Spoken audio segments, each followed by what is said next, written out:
In this video, I'm going to teach you how to book flight tickets on Booking.com in just a few clicks. Whether it's a one-way trip or a round-trip adventure, you'll learn how to find and book flights fast. Let's get started.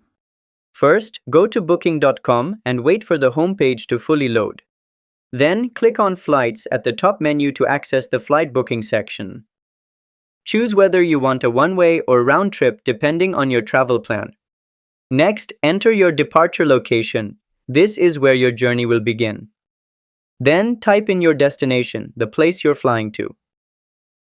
After that, select your travel dates and indicate the number of travelers in your group. Once all the details are filled in, click Search to see available flight options. Browse the results and choose the flight that best fits your schedule and budget.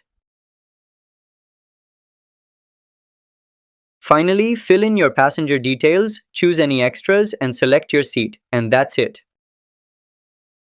And that's how easy it is to book your flight tickets on Booking.com. If you found this helpful, give it a like and subscribe to How to Tutor for more simple and useful guides. See you next time!